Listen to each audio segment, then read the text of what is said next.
Josh Hart is that meme where it was like that dude talking to Jesus and he's like, give me tougher battles. And Jesus just like, why are you still here? Yo, Josh Hart is the Josh Hart of Josh Harts. Because who can do what nobody does that. He's that handyman that just has everything, bro. He stay ready so he don't got to get ready. And those are people that you need to draft in the lottery if you have one. We might just get hit with the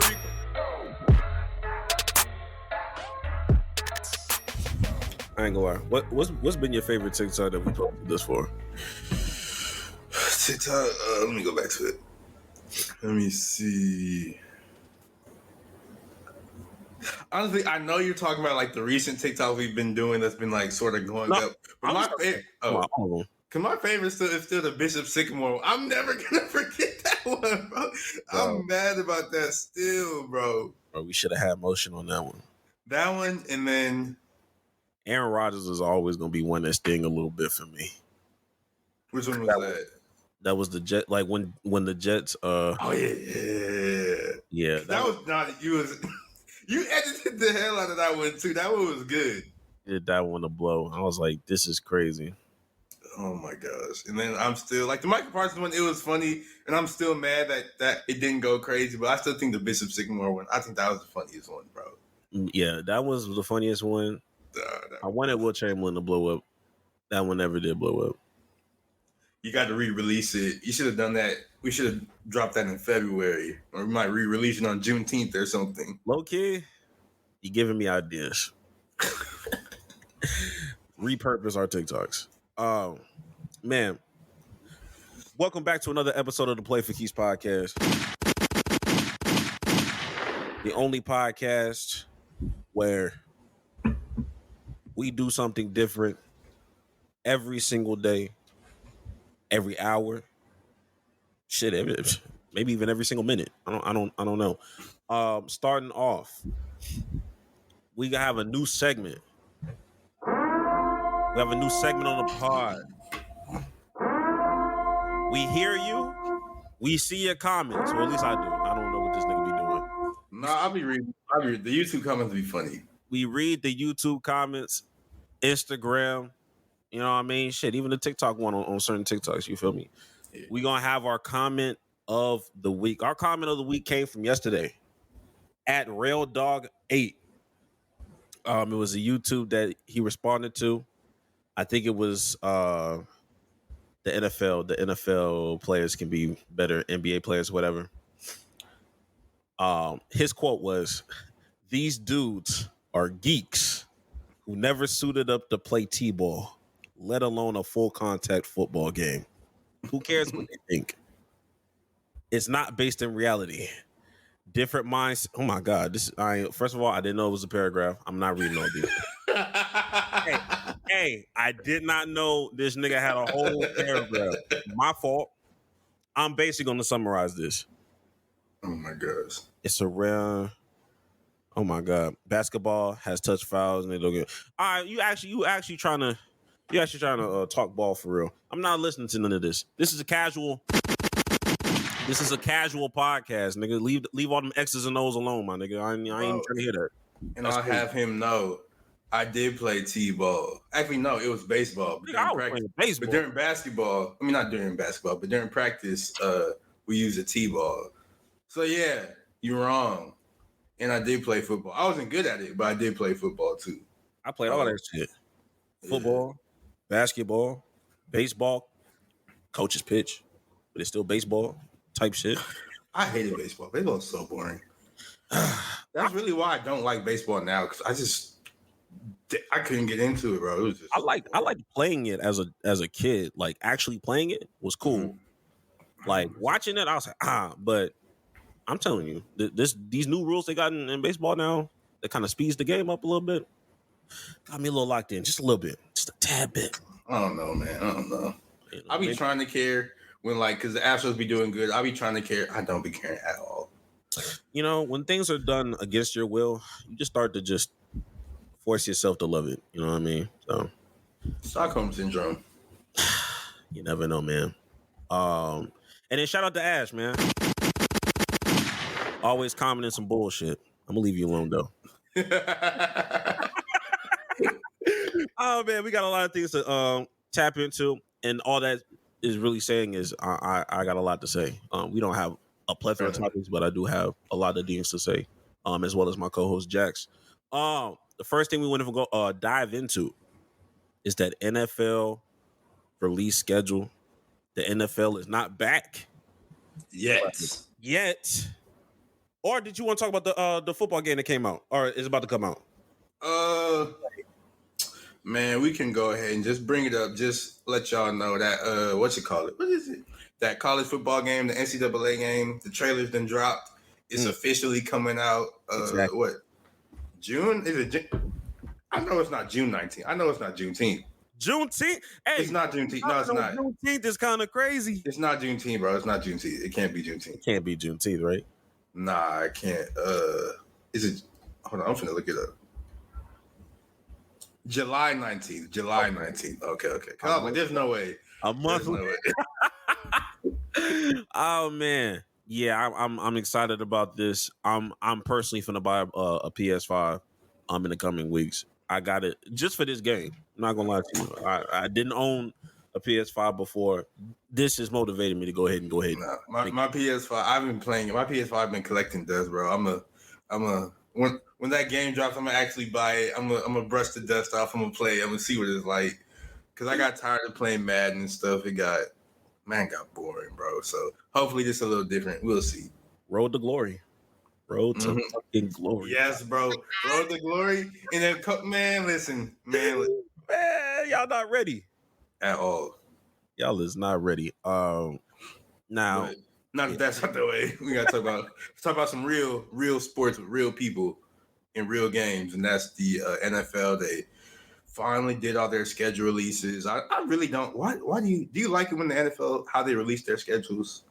Like how teams release it, or how? Yeah, I don't. I think it's excessive, bro. Just drop it. Just post a picture. I just think that like it became, you know how things go. Just like Juneteenth, like when it was exclusive.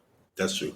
Like it was a certain thing or a certain vibe, but when you have extra people start chiming in and trying to go over the top, and it's starting to get a lot more commercialized.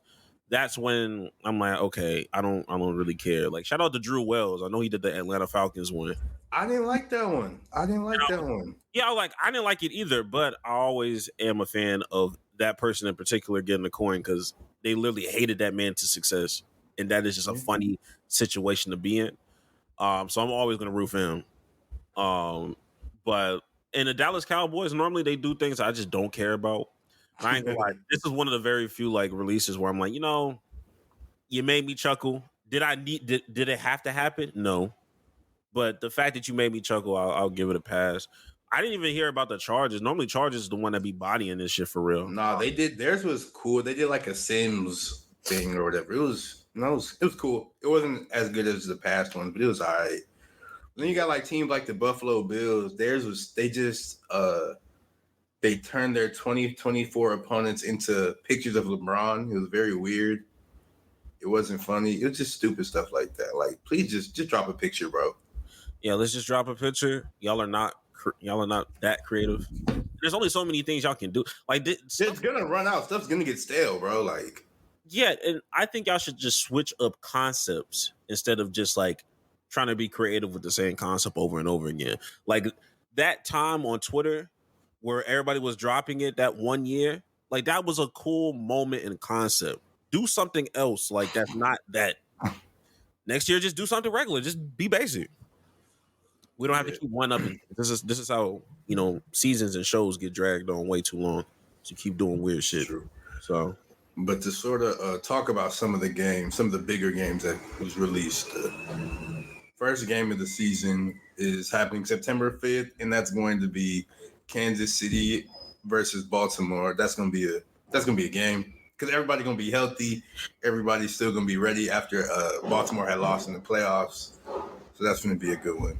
Yeah, but that's gonna be a good game. That's gonna be a solid game. Yeah. I know that.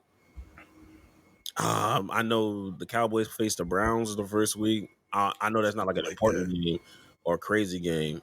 I know that the Cowboys play the Texans this year, and everybody wanted it on Thanksgiving, but I'm just like, that's not a Thanksgiving game to me.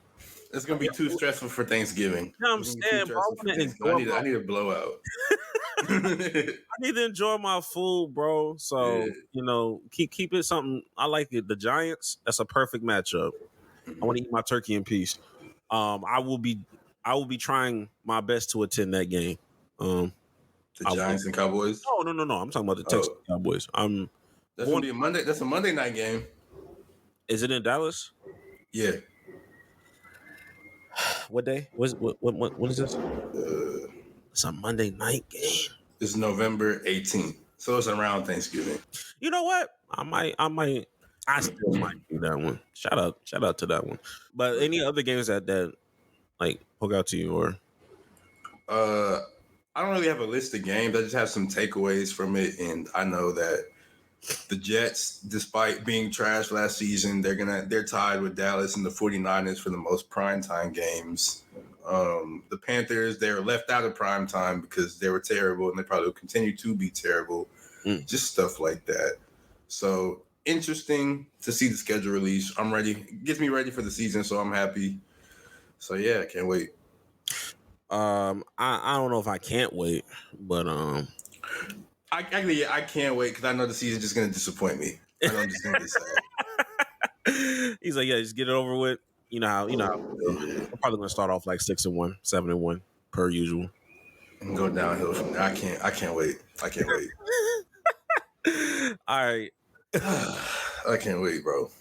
We'll see how that goes. Way too early, rookie of the year, Kennedy. I ain't gonna lie, Marvin Harrison got it. Rookie of the year? I think Marvin Harrison got it. Yeah, you're not wrong. The real race is going to be for defensive rookie of the year. Now, I think it's going to end up being one of the pass rushers, but I'm not sure who exactly. Because I know Latu, he was drafted. He was the first defender drafted, and it was by the Colts. So he's a good pick for it. But I could see like somebody unexpected doing it, like that linebacker from Penn State. Who's like super athletic but was always hurt. I think Chop Robinson. I could see something like that happening. Yeah. Keep forgetting about these names, man. We normalizing a lot of these names. Chop, Kool-Aid, Sauce. Hey, man. I'm making a cookout. What happened to the game I love? Man. What happened to a first and last name? Actually, no, I'm tripping. The defensive rookie of the year, it's going to be Cooper DeJean, that white corner, because you know they're going to want to do it. Yeah. You know they're going to want to do it. Damn, yeah, they're going to respark some race wars. Yeah, I can see it. Okay, I can see that. Yeah. All right, man. Now, speaking of pushing agendas and white women, he's not a woman. Hey, look. We segue the way we have to, man. I ain't gonna lie. WNBA is back. WNBA is back. I mean, they never really left. But WNBA just announced, I think, a few days ago, maybe even a week ago, that they are finally getting chartered flights for these WNBA teams, man. You know, finally. I got to give them a little bit of a round of applause, but not so fast. You thought it was every team, right? And then you start seeing footages of Caitlin Clark and the Indiana Fever and the Minnesota Lynx, and I think, their charter flights, and that was it. At least for like when it happened immediately, there was a lot of teams that were just like, what are we doing? This is bad optics. There's some Caitlin Clark fans that are just like, she's important, so you got to prioritize her first. I ain't gonna lie. If I was the New York Liberty, I would be asking for a refund for the fine that I got last year over some damn charter flights, because you kept telling me and abusing the notion that we couldn't do it because it was a competitive advantage, and then you do it, and you're only giving two teams. And I think they just recently said that everybody should have charter flights by Tuesday. But these NBA games by Tuesday, okay. By Tuesday, supposedly, everybody should be straight. I don't believe it, but I don't fucking believe none of that. I don't believe a damn thing. If I'm New York, if I'm Josiah, or whatever the hell that man's name is, I'm asking for a refund because y'all bullshitted me. Y'all find me what million? I don't know if it was $1 million or something. Y'all said it was. Y'all don't give a fuck about the competition. How much was that fine? I don't know how much it was, but I felt like it was a hefty one over some bullshit that y'all don't even care about for real. Y'all just yapping. Do you really think it's a competitive advantage? To me, not as much. Morally, I can agree. Like, yo, everybody should be the same. But I don't think it's a huge difference. Granted, I'm not no fucking athlete, so I'm not gonna sit here and act like I know. Of course, being harassed by people versus, getting on a charter flight and getting somewhere straight flight. I guess nothing crazy. Nothing where it's like, the charter flight teams are going to win all of their matchups and the ones that don't, you know what I mean? Like, you're not going to see it from a record standpoint, but I think maybe because this is commercial now. Yeah. So just like normal flights and these are very tall women, and I'm somebody I could 6'3". I'm 6'3" myself, and if I'm do anything economy, my knees is fucking cooked. So I can't imagine Cardoso, other 6'6", Brittany Griner. I can't imagine that as a tall ass woman, going through that and diverging people and having niggas. Oh, you play basketball? Yeah, get out my fucking face, nigga. Like, please get out my face. So I can see the competitive advantage of just being comfortable and just being from point A to point B. But now, as far as a charter flight, do you know if who's providing those flights? Is it the WNBA as a league, or is it like the owners had to go get them themselves? At first, they phrased it. The way they phrased it was like, okay, WNBA is going to be X, Y, and Z. But these owners were the ones that were like chartering the flight. Like Fever, like for Indiana, they chartered that. Minnesota Lynx, they chartered that. Whoever could afford it could, charter it.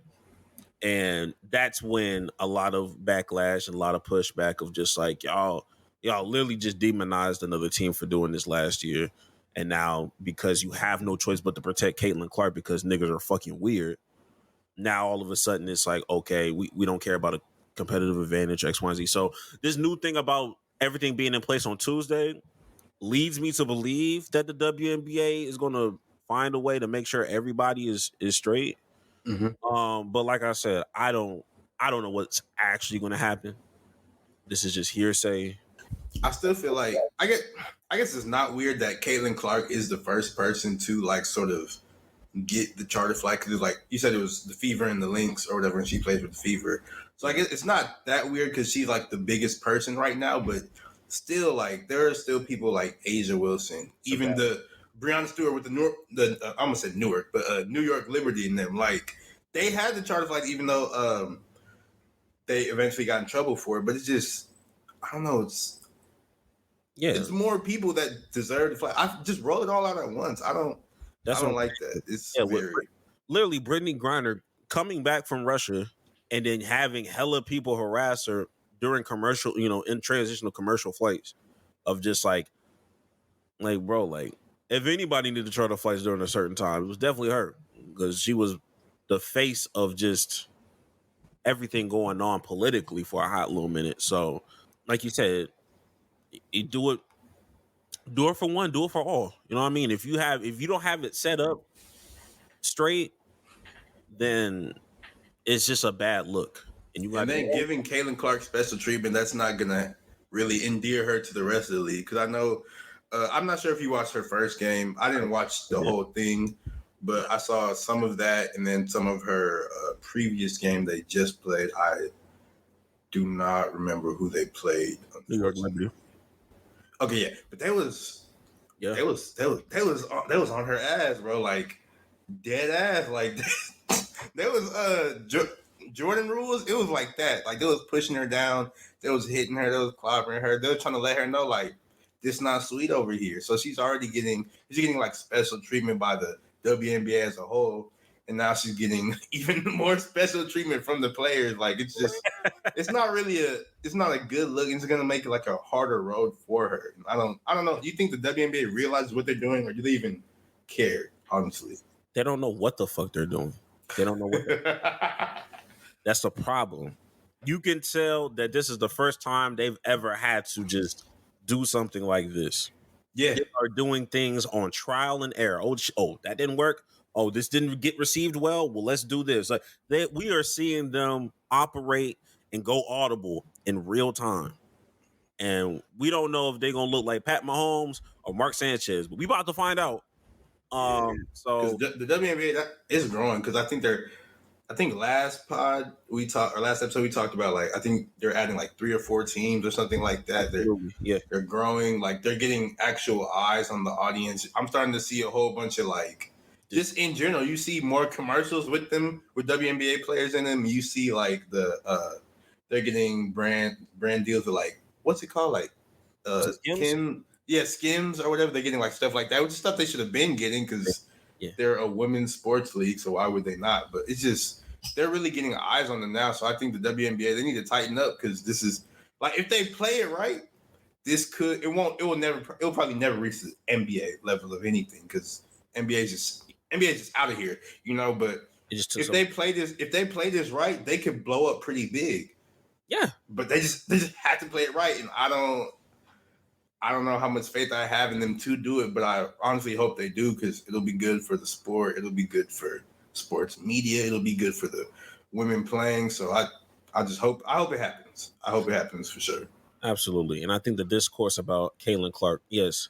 Well, first and foremost, y'all called Diana Taurasi a mad woman, bitter. Y'all called her everything under the sun because you felt like Caitlin Clark was finna come out the gate and just start cooking.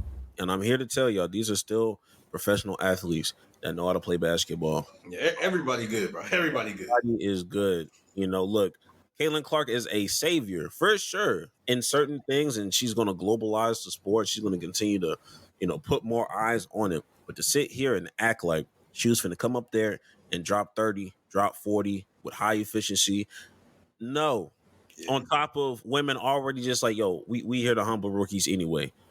Taurasi said, hey, it's just going to be an adjustment. She's going to get there, and she's going to ultimately learn, and she's going to be great for this league. But there's going to be a learning curve, and there's going to be a learning adjustment. Oh, she's better. She don't know what she's talking about. Get her old ass out of here.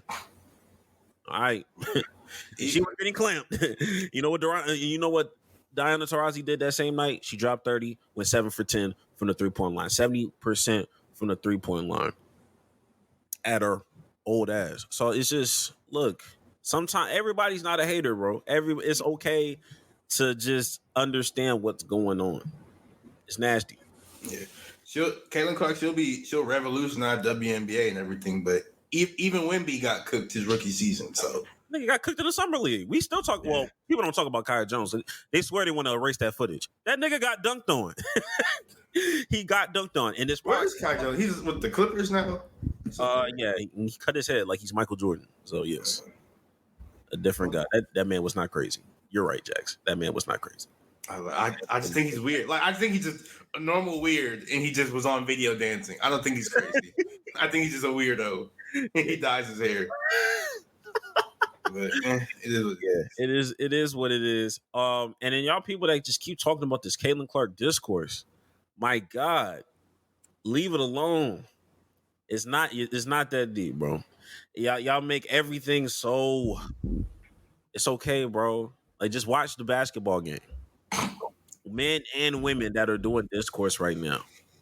Please, let's just watch basketball. Y'all out here just trying to push an agenda right now. It's getting nasty. Hey, but the agenda pushing is how leagues grow, bro. That's how leagues grow. And I know, but I know you had to seen that tweet where it was like the WNBA, they're going through their Magic and Bird phase right now with Caitlin Clark and Angel Reese, and then Michael Jordan's coming in a couple of years, and that's hell yeah, that's going to be Juju. And I swear I need the Houston Comets to go ahead and get this shit underway so we can get Michael Jordan. Real Kobe. Low efficiency. That's the type of hoop we need. Low efficiency. I need hoop. that kind of hoops. AAU basketball. Her and Jalen Green in the same city. I don't know if the city could survive. I don't know if backboards could survive. Hey man, look, you see them tornadoes? I don't know. All right, bro. All right, let's do some. All right, bro. All right, let's go. I didn't even realize a tornado happened, bro. You see how big the city is, bro? I didn't think tornadoes could happen, and I thought you needed like flat land for tornadoes. I was like, Houston has too many big buildings, too crowded for a tornado. Nope, tornado happened. I was like, what the heck? Because I was driving home, and I was just like, dang, it's raining hard, bro. I was like, why is it raining so hard? And it was like, I think it was like 6 or whatever, which it wasn't dark. It's not dark at 6 because daylight savings and all that. But like the sky was black and like it was like stuff was floating. I was like, oh my God. I ain't gonna lie. I saw that shit was happening. Tornado was happening, and like it was like 10 p.m. over here. First thing I looked up, I saw it. I was like, damn, this nigga Xfinity finna fuck up. I ain't gonna lie. I was like, damn, we not finna have a part tomorrow. In my mind, I was like, this nigga ain't gonna have a part. Nigga ain't gonna have no electricity, bro. Bro, the rain was going sideways, bro. I drove my car into the parking garage, a covered parking garage. Rain was still hitting me. I was like, what's going on? I was like, I'm in the parking garage. Imagine niggas just throwing rain at you, nigga. I was just like, how is he? I was like, I'm in the garage. How am I getting touched by this water right now, bro? That's crazy. Nah, getting sideways rain, that'll fuck me up too. That's not. Yeah, I think some people still without power. I never lost power. So I was like, who was Javon? He texted me. He was like, bro, do you got power? I was like, yeah. You don't have power? I was like, I didn't know people lost power. I didn't know the tornado happened. I just thought it rained super hard. But nah, it was That was a real tornado. Downtown was fucking crazy. Yeah. God damn. Hey man, shout out to people that still, looking for some power, man. You know what I mean? I was trying my best not to make it like a funny thing, because this was really serious, but the way my mind was going, bro, I almost downloaded a couple sounds, bro. I almost downloaded like that power theme song. All right, bro. Hey man, but hey, enough about me. I be trying to censor myself so bad. No, you don't. I tried my best. If I was really unhinged, bro, I don't think we could survive. We'll agree that I feel like you unhinged, bro. I'm still unhinged. What's the last thing we did? Okay, you're right. All right. Okay. Let me stop. Let me stop while I'm here. My fault. Anyway, we gotta talk about this draft lottery because it did happen, and while you're playing, I should have pulled it up, but I did not. But I do know who got the number 1 pick. Yep. And it's the Atlanta Hawks. Typical? Yes. Like typical as fuck. I don't think that's it. Why do you say typical? Because you know how I feel. You know how I feel about this lottery. But why would they rig it though? To help the Hawks of all teams. It's not even about it helping the Hawks as much as it is more of like a. I don't agree with this sentiment, but the overarching thing is, this is a weak draft class. This is the weakest one in X, Y, and Z. This is a role player heavy draft. So did you see that report or somebody like a league exec or somebody who was like anonymous, of course. They were like, if you draft the number 1 pick, it's the same thing as drafting Tobias Harris, number 1. That's fucking crazy. I did not hear that, but that's an insane thing to say. That's why like, what you say for me for? No, I'm saying that's a crazy stray. I know what I've been seeing was like this year's number 1 pick is going to feel like the average 6th or 7th pick. I did see that, but when it comes to Atlanta Hawks, I'll say this: not necessarily just Atlanta Hawks, but a team like the Atlanta Hawks, this would be the perfect time to give them a number 1 pick, where you already have your quote unquote centerpiece. You're not drafting somebody to save a franchise, and this is supposed to be one of the most ultimate role player draft. It would make sense for the Atlanta Hawks to be somewhere in the mix. Now, I didn't think they were going to be number one, but I know exactly who wasn't going to be number one, and it was going to be fucking Detroit. I knew that. I knew that coming in because the people with the team with the worst record in the league is never going to get the number one draft pick, and it hasn't happened in 6 years. And there was I saw a lot of people, Detroit fans, complaining like, "Oh my gosh, we never get the number one. We have 5 back-to-back." And I'm just like, you had one. Y'all had the number one pick with K. That was a couple of years ago, 2021 to be exact. And then on top of that, you had 2 number 5 picks. Like this, those are good picks. What are you doing? Like stop complaining. Y'all need to. It's time for them to lock in and be better now. Like start building, bro. Why are you complaining? Y'all have cornerstones. Y'all have good players. Y'all just suck for some reason. Y'all got to lock in. Ain't no some reason. We know the reason. Your front office is ass. Your front office don't know what it needs to be doing. I remember last year when we did the NBA lottery thing, and this was back before Wemby was like, "Oh, I got a good feeling the Spurs are gonna get the number one pick." Before it even happened, we ain't gotta talk about that. But it's like I remember when we had got the 4th pick, and the Spurs got the number one pick, and for like all of 45 to like 90 seconds, I felt some type of way of like, damn, bro, we missed out on Wemby. And then I saw a tweet that really just sobered me up and made me lock in. He was like, the Rockets got the number 2, number 3, and number 4 draft pick. If they cannot improve with those draft picks, that is a front office issue. Y'all got bigger things to worry about than what y'all got going on right now. And to Detroit, I treat y'all like the Cleveland Browns when they started drafting all them goddamn quarterbacks. Y'all cannot tell me every single quarterback that y'all drafted was a bust, was ass, was X, Y, and Z. Either y'all suck or y'all suck at development. Like I think a little bit of both. A little bit with the Browns. Exactly. But all of those didn't hit.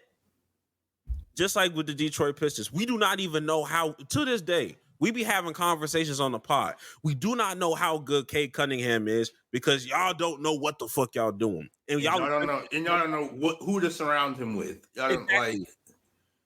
And y'all got the audacity to open up y'all mouth talking about we want Wemby. Y'all want this? Y'all want a number one pick? Wemby would have averaged 12 points and 4 rebounds. You know what I'm saying? You better be grateful for a Sarge Thompson, nigga. The fuck is y'all niggas talking about? You better be glad you got a Thompson twin that knows what he's doing and is thriving regardless of whatever's happening. Y'all don't even know what the fuck y'all was doing with Jaden Ivey. Y'all have Jalen Duren. He's a good player. He's legit a good player. Lock the fuck in. I don't feel bad about y'all having another lottery pick. And for this pick, y'all was the main ones, Detroit fans. I was talking about this is going to be a weak draft class anyway. So why the fuck would you want a number one pick anyway? It's not going to save your franchise. Nothing's going to save the franchise until y'all get a better front office. Exactly. But to continue naming the top picks, or rather the lottery. Okay. So to round out the lottery, because like I said, Atlanta has the number 1 pick. Washington has number 2. Houston has a number 3 pick, which they got from Brooklyn.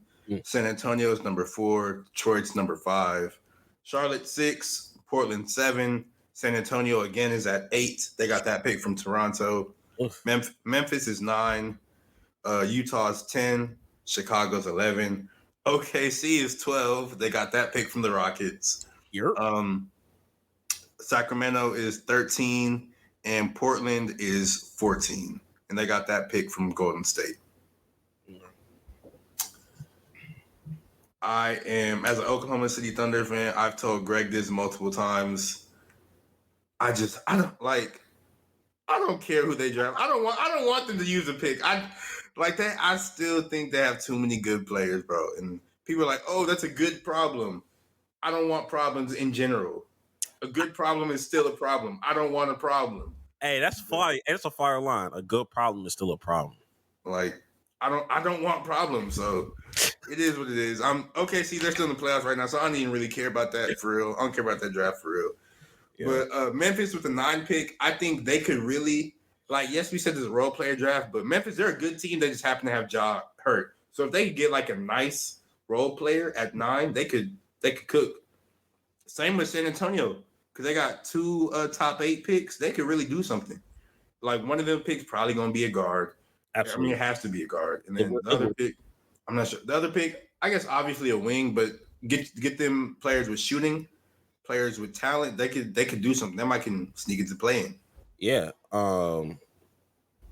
Just this is a perfect draft for the San Antonio Spurs because you're going to leave out there with a guard, whether it be and I think all consensus is leading back to them probably getting Rob Dillingham, which is going to be crazy.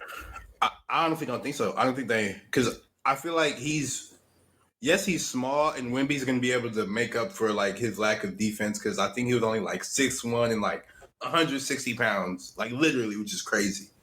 But I think they're going to want somebody who's more of a pass first guy. I think they're going to try to get that Nikola Topic because there's more and more Nicolas coming in the draft. The draft is going to be Nicolas and Jalen's, but Nikola Topic, he's coming in. He's a point guard. He can't really shoot, but he's a passer. He wanted them. He from over there, so you know he can pass. The nigga said he from over there, bro. He from over. I don't know which one. He from over there, and all of them can pass. So he from over there is crazy.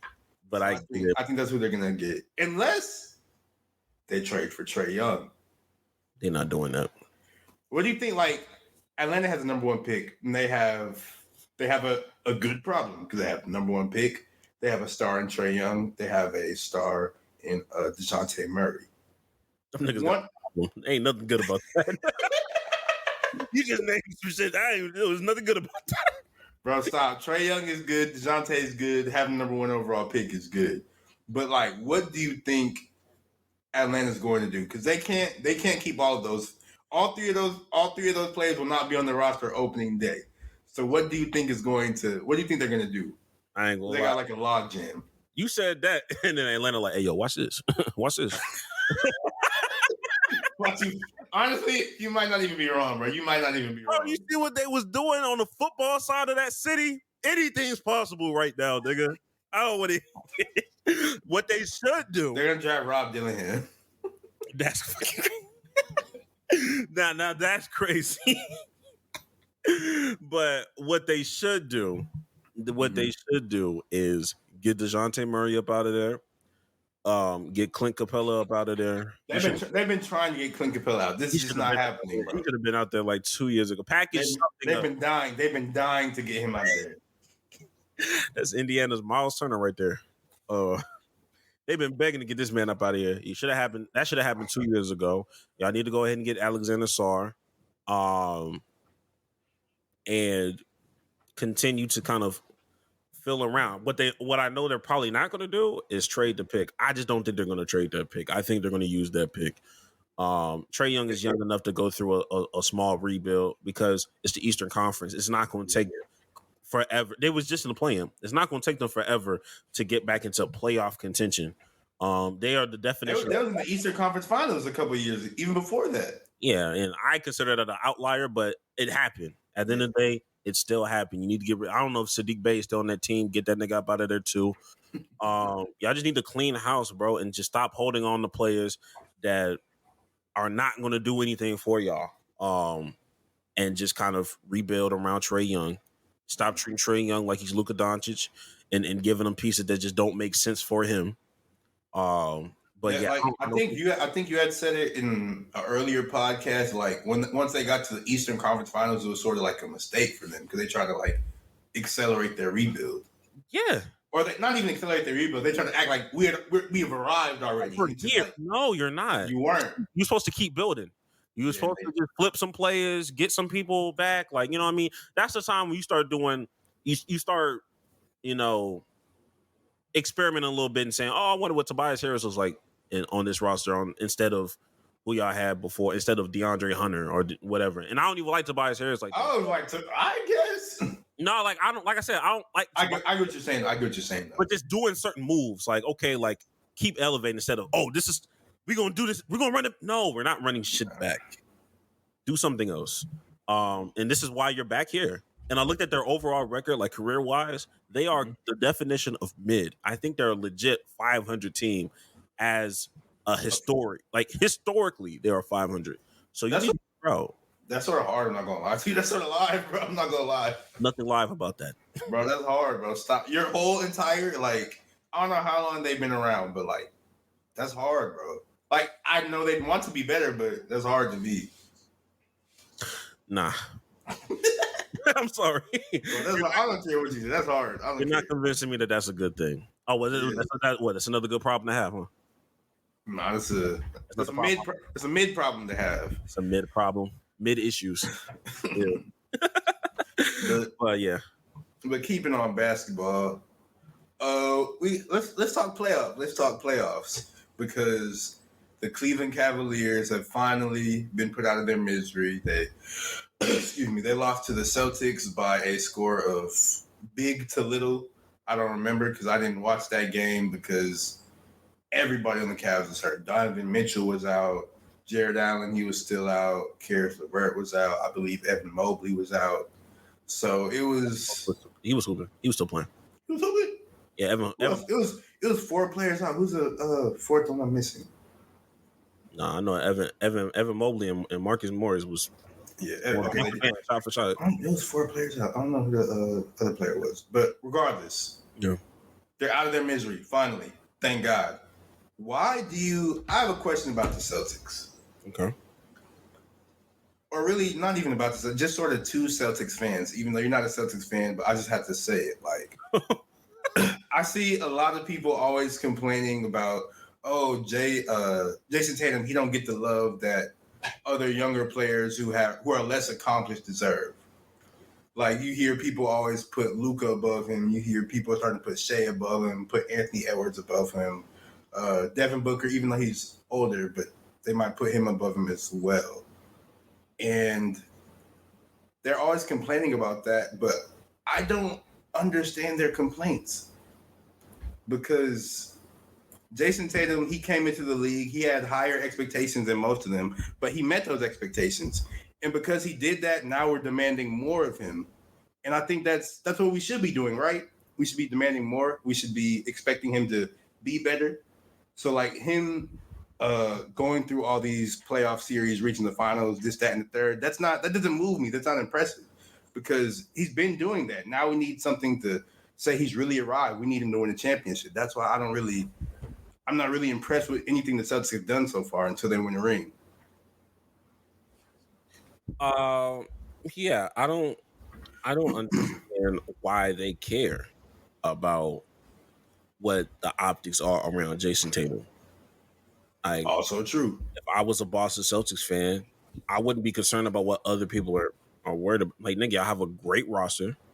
Y'all just need to lock in, get to the finals, and win a championship. And people will always from somebody that's not a Celtics fan because nobody should be.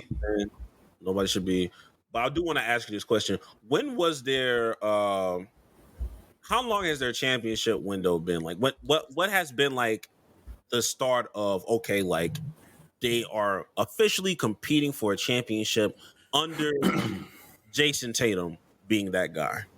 With Jason Tatum being that guy, because I was going to say the championship window has been since Kyrie and them when he was back there. But with Jason Tatum wasn't the guy then. But when did Jason Tatum become that guy? I'm trying to think. Maybe what? Maybe 2-3 years ago.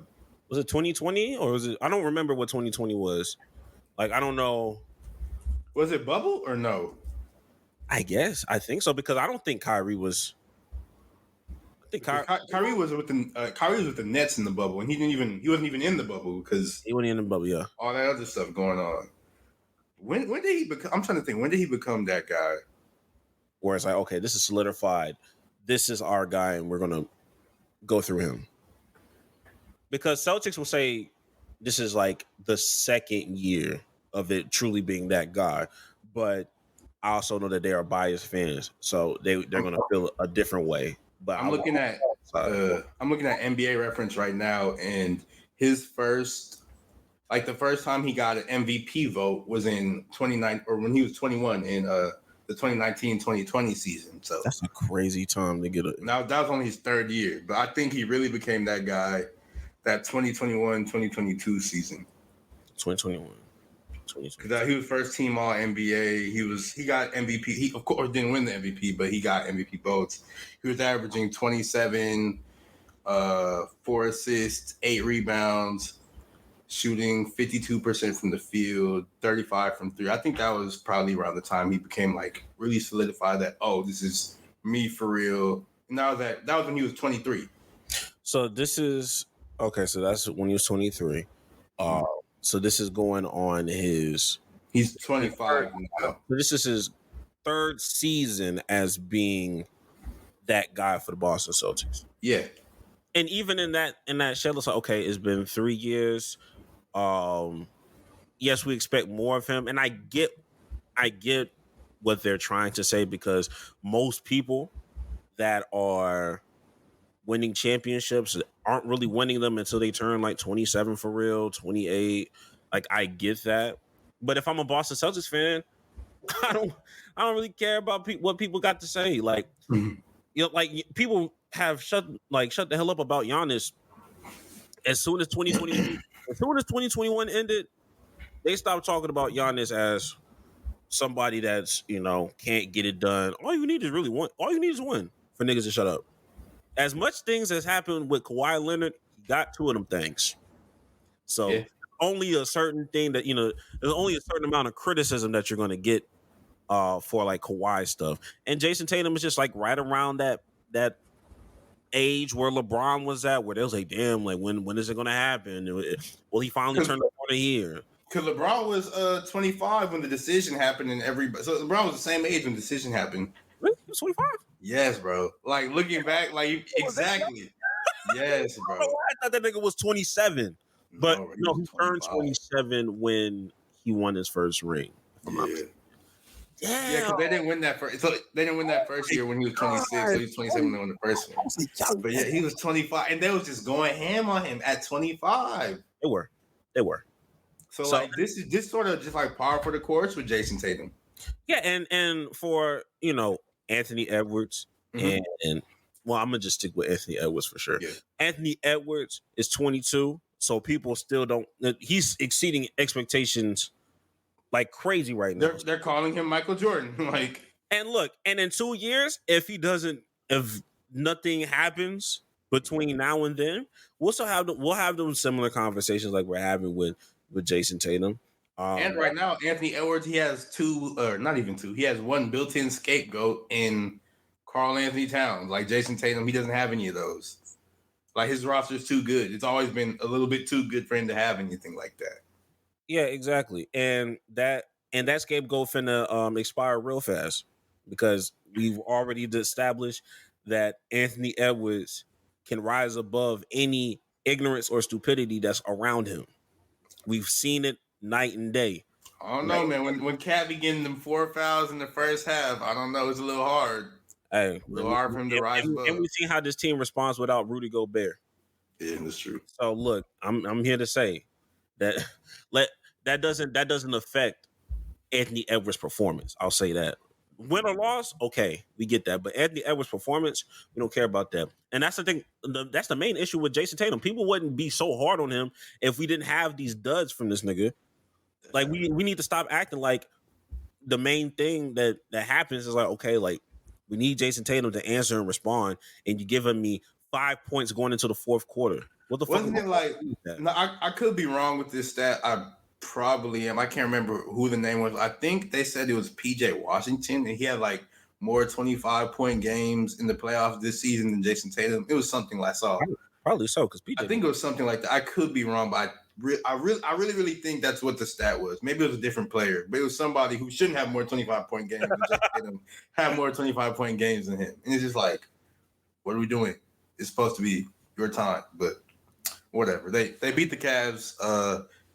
What was it? 6 or? Yeah. No, they beat the Cavs in 5, gentlemen sweep. So shout out to the Celtics. But moving on, we got to talk about the Knicks versus the Pacers. And good Lord, that series needs to end, bro. Like, golly, I don't even care who wins no more. That series needs to end. And when that series ends, I don't care who wins. Tibbs needs to be in prison, bro. Because the more and more I watch just Tibbs coach teams, like, have you ever just sat back and thought, like, why is he playing them so much? Like, now it makes sense because they got a whole lot of injuries, but even in the regular season, he'll be playing them so much. Like, why are you doing this? Clearly hasn't got you a championship yet. And you've had amazing players. You had prime D Rose before you ruined his career because you kept playing him. Like, what the hell? Why does he keep doing this? I don't get it. He's running them into the ground. Hey, man, look, they not like us.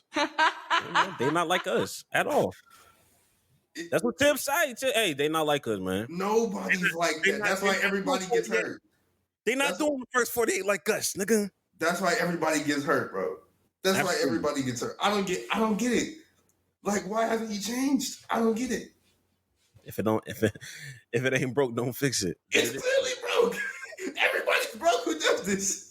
Jalen Brunson, he's broke. Wasn't it Julius Randle? Broke. Nah, don't broke. Don't put Randle in that. Why not put Randle in there? Addition by subtraction. I'm telling you right now.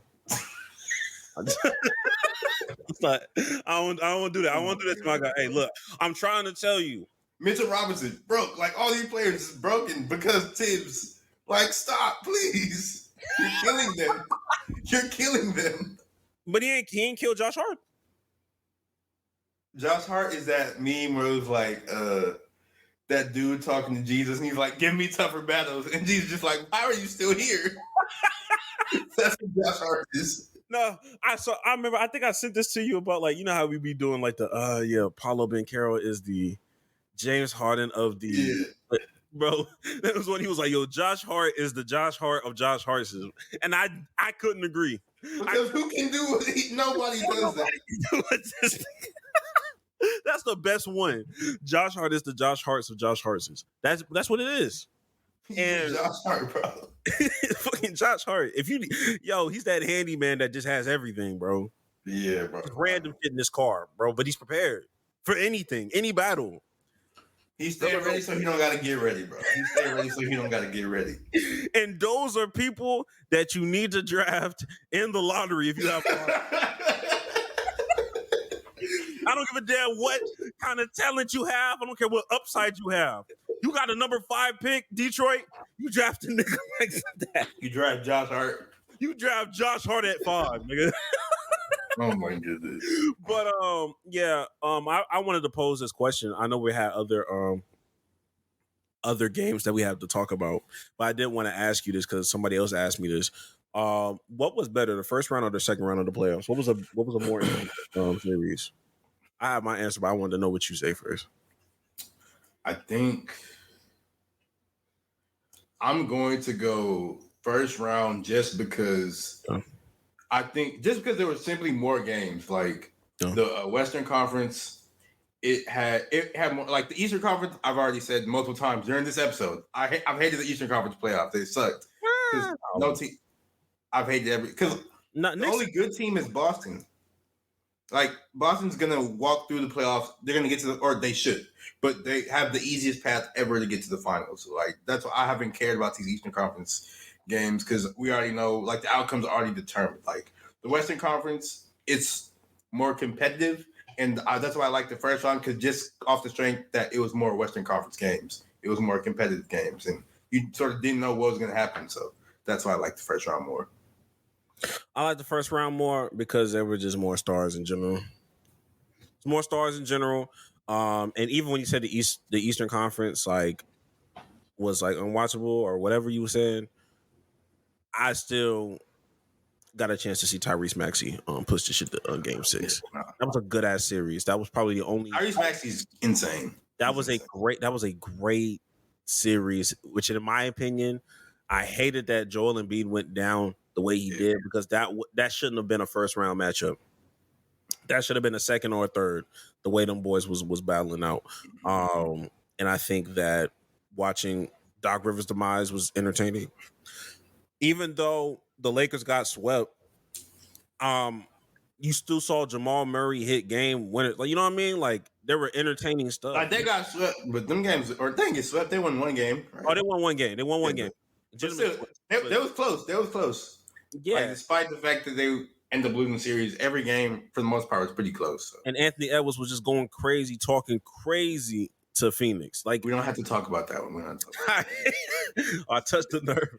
The only games that we did not talk about was the Cavs Magic one, which was I told you that was gonna be an ugly 7-game one. Yeah. And then I really wanted the Magic to win, though. I wanted the Magic to win too. And then OKC with the Pelicans, and that's just because Zion wasn't playing, and we didn't care about the Pelicans no more. Even though Trey Murphy's my dog, though. Fuck y'all niggas. It was a cold ass nigga. So I'm gonna say the first round as well. Just for all of those. You said you're basically right. Like, there's just more games. And people get being upset in the first round, it affects the second round because now you have this weak ass team in the second round. Like, okay, like it was cool that you knocked off Doc Rivers, but I definitely would have rather seen Dame and Giannis play certain teams instead of what we got going on now. But it is what it is. Yeah, but we got 2 more games to talk about real fast. The Mavs versus the Thunder. That series has been going like that's an insane series. I truly don't know who's gonna win.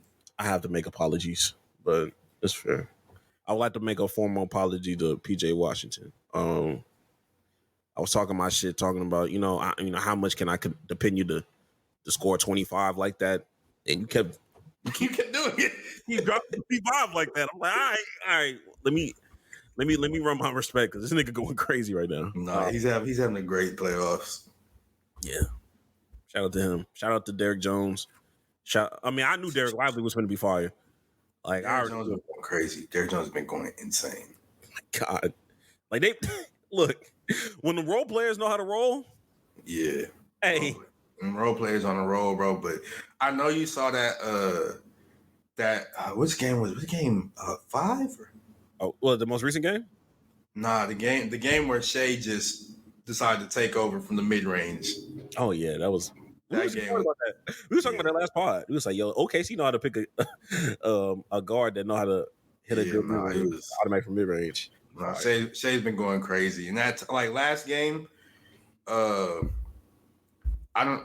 What was the last? Was it last game that they lost? Yeah, last game they lost, but it wasn't because of Shea. It was just I don't know what happened. Well, I don't know what's happened to OKC's 3-point shooting because they were like the best 3-point shooting team in the league, and now they're just cold from 3, which sucks.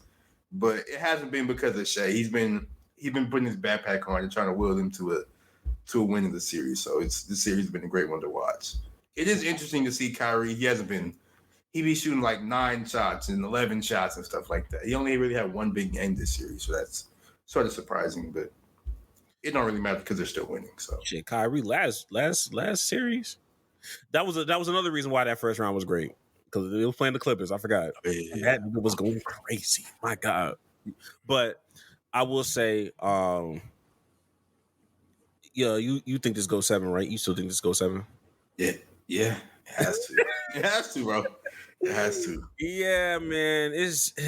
I'm looking at OKC. Y'all got a lot of great talent, and I don't know what was going on with the 3-pointers going on. It wasn't Case and Wallace's fault. Case Wallace is cold, bro. I be seeing that nigga drill. That nigga be drilling shit. I'm like, oh wow. Case Wallace is cold, bro. Get you a Kentucky guard. Draft a Kentucky guard at number 1. That's the key. Houston, you know that? Man. Take notes, nigga. There's two out there. Pick one. Pick one to thrive. I'm gonna get Reed Shepherd. I'm not mad at it, but I'm gonna just try. I'm gonna trust my front office because they haven't missed on a draft pick yet. I don't know a draft pick that they like missed out in the first round that I just disagreed with. Like, you should have took this one, especially on the back half. You might be right. You might be right. Hey man, look, well, it is what it is because I'm still taking Jalen Green over Evan Mobley. I don't care what y'all talking about. I don't care. But and then finally with Minnesota versus the Nuggets, Game 7. Ant-Man, yeah, that's me. That nigga definitely was in there talking about. He went to the Nuggets, people and was like, yo, I'll see y'all Game 7 when they lost in Game 5. Mm-hmm. It's a real nigga right there, real. NSO is back. NSO is back. I'm ready for the Game 7. Hey, That last game they blew out the Nuggets by like what 40 or 45 or something crazy like that. But did you see Ant fall? Yeah, I did. I thought when he fell and he fell, he hit the ground and he just stayed on the ground for like legitimately like through the commercial break. It was probably like 5 minutes. I was like, oh my goodness, not him. I was like, I thought it was like another D Rose situation. I was like, ain't no way, bro. But thankfully he got back up. He kept cooking. They ended up winning by 45. Yeah, 45. They won 115-70, which is crazy. Like, what the fuck is going on, bro? Like, this has happened more than once, so it's not a fluke. What, the series? Yeah, like the Timberwolves just blowing the fuck out of like the Nuggets. They did that with Rudy Gobert when he had his baby. Yeah. They did it this go around. Like what's the switch? Like what is happening where I'm trying to think what is the common denominator? I don't know. I don't know what the real reason is, because like the Nuggets will lock back in like the next game and they'll take care of business. But like for these blowouts be like crazy blowouts when they do it. And it's just like, what are y'all doing? That's weird. I don't know. I know the first two games, because I believe Minnesota won the first two games of the series. Minnesota went 2-0 because that's what we started. That's when we were like, oh, it's going to be a sweep. I was like, what were we wrong? We got to stop predicting. We got to stop predicting stuff. But I'll never stop. You're not wrong. But I know that Denver, after the first two games where they lost, they sort of changed not changed their lineup, but changed how they play. Because before they were sort of into this more bully ball thing, because that's what Jokic can do, because he's just Jokic. And they've been doing that all season.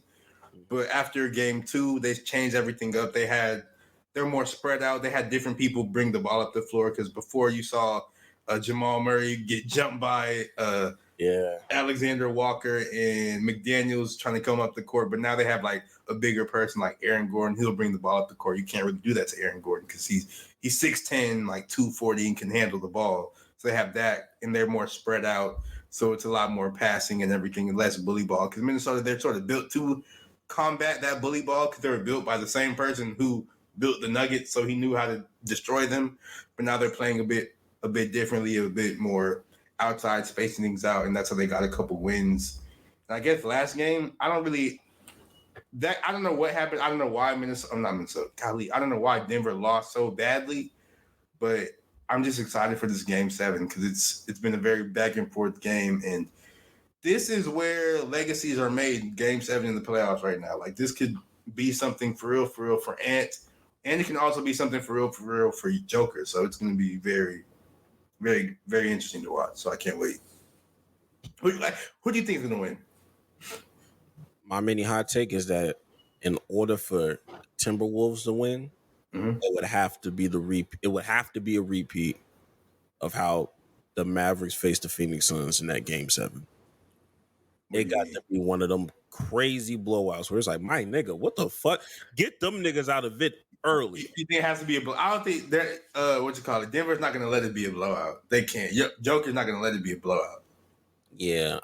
Look, I think it may not end up being a blowout, but in order for the Timberwolves got to get hot early. Like, it need to be like an 18-0 run like they did this last game. Yeah. Like, it needs to be like, okay, we need some cushion, because you already know that Aaron Gordon and Nikola Jokic and Jamal Murray at some point, and Christian Brown for some reason, like they're going to just start hitting shots in that third quarter, that second quarter. That first quarter, you need to dominate that first quarter. Yeah, they got to start hot and make sure they're big. Make sure everybody try to get everybody out of foul trouble, but specifically their big men, please, because I know for a fact Denver's going to try to make Cat go ahead and pick up them 3 fouls in the first half like he always do. And if that happens, then it might be game over. So, yeah, I'm going to need you to lock in. I need Cat. I mean, not even Aaron, because I know he's locked in. Cat, I'm going to need you to lock in. Gobert, I'm going to need you to lock in. And we're going to see, man, because this is going to be a great game. I can't wait. You've been hearing Draymond Green during these TNT. Actually, yeah, I'm glad you met that up because I wanted to talk about how everybody's hating on Rudy Gobert, bro. Like, I get why people hate Rudy Gobert. Because, or at least I get why I don't like him. And it's because he did all that stupid stuff during the pandemic. Like, that's really what I feel like. That's really what turned the tide on him with everybody. Oh, yeah. Like the pandemic stuff, because he sort of ended the world. That was like once the NBA shut down, everybody was like, "Oh man." And then everything else shut down. And it was all because of Rudy Gobert. And he got his teammates sick. But neither here nor there. People, especially Draymond, they love to act like he was just so bad on Jokic. And he's the defensive player of the year. And he shouldn't have been. But he should have been the defensive player of the year because he's great. And then there's nothing you can do with Jokic. He's too big. He's too good. He's too skilled. Like, what? And then Draymond, he had the nerve to say, even I defended Jokic better. And I saw the stat, Jokic, he put up 36, 12, and 12 on Draymond. Like, nobody knows how to stop Jokic. If somebody could stop Jokic, they would be defensive player of the year instead of Rudy Gobert. But nobody knows how, so Rudy is defensive player of the year. It just does not make sense. You see there's videos of Gobert playing textbook good defense, in position, everything, and Jokic is still scoring. And it's just because he's just that good. Like, I'm sorry. It's not – Rudy Gobert is not ass. Jokic is just great. He's just an all-time player. I just don't get it. People are acting obtuse, and it's just – so please stop. You're making me defend Rudy Gobert, and it's just because y'all are idiots, and it really bothers me. I don't know. I be laughing whenever I hear Draymond like talk about. He been hating like at a very like he hates Rudy Gobert. It's crazy. You need to join this pod. That's what that nigga need to do. All this goddamn hating. No, he don't. Shoot. No, I ain't gonna lie. Because at first, like, I'm just like, bro, you're fucking annoying me, bro. Like, you're annoying. But then he was just like, yeah, man, y'all allow Rudy Gobert to say all that goddamn French and on the podium. We need to do better. No, you need to defend. I ain't gonna lie, I busted out laughing when I heard the nigga say that. That was funny, but I was like, Rudy Gobert got to slap somebody. He got to do something to get some respect back because bro, they've been trying to hold him, and it's like it's Jokic. You ain't stopped. Nobody's been able to stop him. The only person who can stop Jokic is probably like Dwight in his prime. Like you have to stop Jokic. You have to be a combination of tall, like very tall, very athletic, and very strong, as well as very smart. Like to play like that, like Dwight, like you said, prime Dwight, prime Shaq, Hakeem, like. These are like Hall of Fame players, like all-time great centers. You would need great footwork. You would need to just not bite on the jumps. Like you would have to have a great IQ level, and that's just not happening with certain big men. And that's not a shot at Gobert. It's just Jokic is really, really good. Like, yeah, like it would literally have to be like Wemby would just have to get in the weight room and just continue to evolve. And then at some point, maybe it'll happen. And even then, bro. Even then, because they be fucking that nigga up sometimes. I'll be seeing Kyrie. Fuck, this nigga wouldn't be up sometimes. Shit crazy. I mean, that's Kyrie. It's some players you can't do nothing about. Like, Jokic, Kyrie, all Steph still. Like, yeah, it doesn't really matter. But yeah, with the Rudy Gobert stuff, you hit it right on the head. Like, it's really the COVID thing. It was also, like I said, I'm never forgiving Kevin Durant for that narrative that nigga put out. That was a nasty thing to say. What's doing? No, when he hit that subliminal shot of like, oh man, y'all got DPOYs that can't play perimeter defense. It's like, you know exactly who you're talking about. and then on top of that, he don't come Rudy. And maybe it's because he's a light skinned nigga, but he just does not come off as like a nigga that's just. Like, don't fuck with this nigga. You know what I mean? Like, we have live footage of what Draymond be doing to this nigga. Like, he had this nigga in the chokehold this season. Right, bro. He flailing his arms, looking like Karl Anthony Towns. I'm like, bro. He got to knock somebody out. Just set the tone again. Like, make people realize, like, relax, bro. He hit the shit out of Kyle Anderson. That's his teammate, which is crazy. And Kyle Anderson was the one who called that. I thought Kyle Anderson hit him. Oh, Kyle Anderson hit him? I thought so. The way around. I don't remember. I know Kyle Anderson called him a bitch, and then something happened. Oh, Kyle Anderson called him a bitch and probably swung on him or something. I don't know. I kind of forgot. Yeah, it was last year. Yeah. I think probably like dead ass like a year ago type. But anyways, like that was his teammate. He needed to knock an opponent out, bro.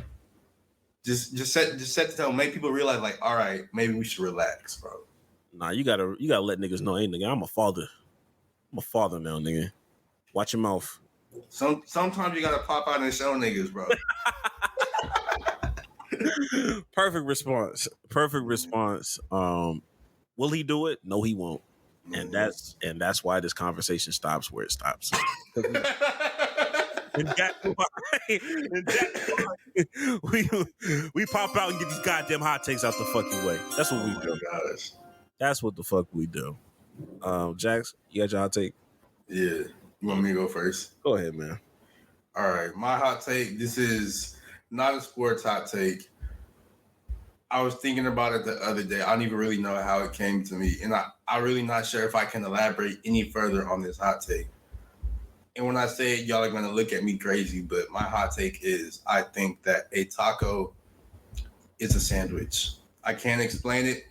I don't know why. It just makes sense in my head. Because a taco is a sandwich.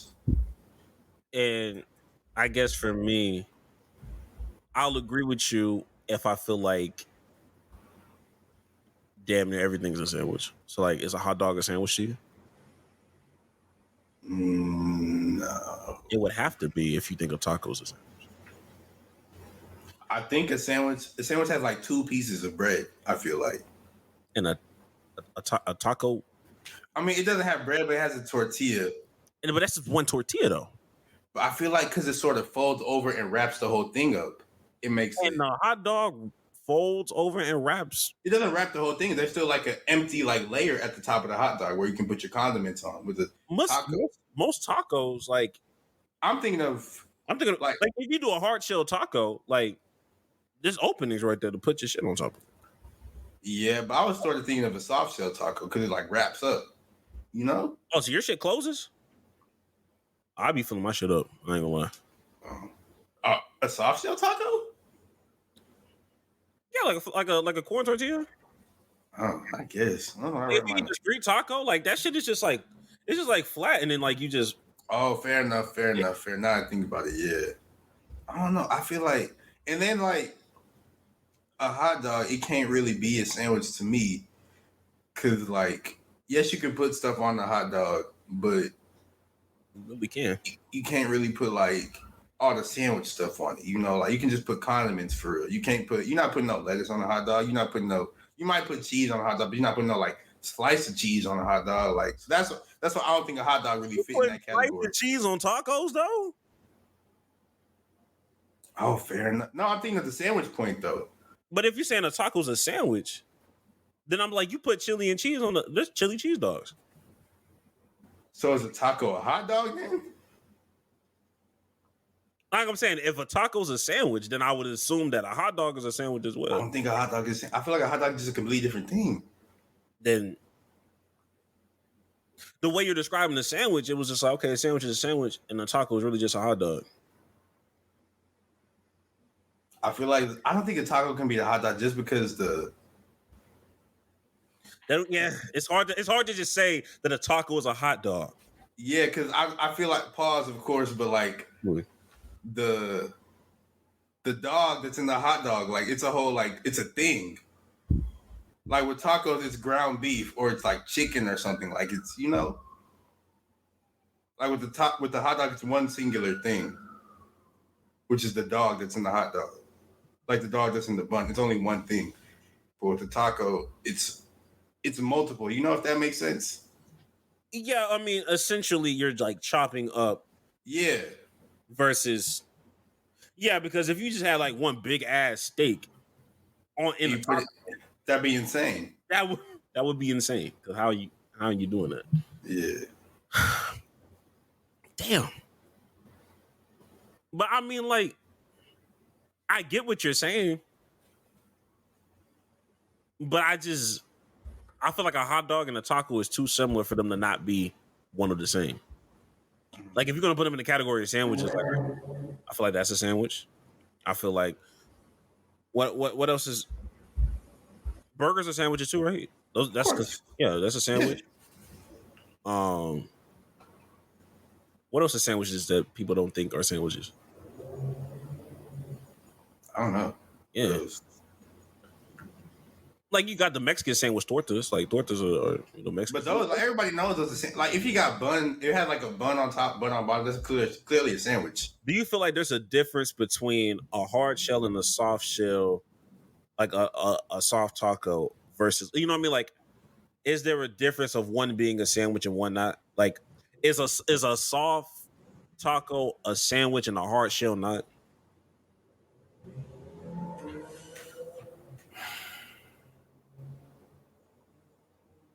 I'm not, because you brought up the hot dog point, but I still, in my head, I still do think that a taco is just a sandwich, regardless of hard shell or soft shell. I'm definitely finna cut this up. This will be a TikTok. I need other niggas' answers on this. I don't know. I think it's a taco. I don't know. Right now, nigga, I ain't gonna lie to you. Like, I don't know. I really don't know how to respond to this shit for real. I think it's the same. I can't really explain it, but it just makes sense. I think a taco is a sandwich. I think a hot dog is a sandwich. That I can't agree with that. I can't agree with that though. Comment down below who's right. I took too long. My hot take is that I truly believe that we should start relegating, or we should start transferring teams if they are too bad. If that makes sense. Teams in what? Like what league? Specifically the NBA. Like if you are, like, there should never be a situation where you are the Sacramento Kings for 17 years. I think 5 is too crazy. I think after a decade and you're still where you're at, like there's nothing happening. I think that you have to force your team to either like relocate or you gotta like. That's crazy. The owner got to give up something. Like the owner got to like step down. Something has to happen because for a whole decade, you couldn't get it together, and you're always in the lottery for 10 straight years. You don't have no kind of playoff berth, no play-in berth, and in a league where Adam Silver is allowing you to be an 11th seed and still compete to get into some type of play-in. If you spend a whole decade and you can't get past the 11th or 10th seed, and you're always at 14 or 15, I think that you have to force yourself to sell the team or part whatever. Something has to be put in place. I'm tired of seeing shit like this. I actually do sort of agree with you. I don't think that you should have to like sell the team. That's like, or not. I don't think you should have to like move the team because that's a whole lot of like logistics, and you got to make sure like the stadium and this, that, and the third. But I do think the owner should have to step down. Like if you bad for like 10 years straight, you got to step down. Like because it don't even be one person owning the teams. It'd be like a group of people. So if you suck, hey, get you a minority owner in, and hopefully he be better. Because if your team is trash and you should be making the decisions, then you shouldn't be there. You know. Exactly. So yeah, I do agree with that. I think the owner should have to step down. Yeah, because they'd be like, I mean, this is a business venture, bro. Like you're bad for business if your team if you keep losing. Like whose jersey sales are you talking? Like what are we doing? Exactly. You know what I mean? So, like I said, the Sacramento Kings should be the last team to be doing something like this. You know what I mean? And granted, they've turned a corner, they turned a new leaf. But I ain't forget my last 17 years of just remembering shit like that. Detroit Pistons, watch yourself. You're on a similar trajectory. If I was a part of that commissioner or whatever, you'd be on the clock. You know what I mean? How we talk about the Hornets should have, man. Boy, the Hornets? I think it's been over 10 years, bro. And even when they was good, they was just like 8 seed back when there was no playing. They was just barely making the playoffs. Barely making the and would always lose in the first round. Like Kemba Walker gave y'all like 3 extra years. Yeah. Like, nah, ownership should have, and it's bad because Michael Jordan was a part of this shit. And it's kind of hard to make a nigga like that step down. but damn it, I would have did it.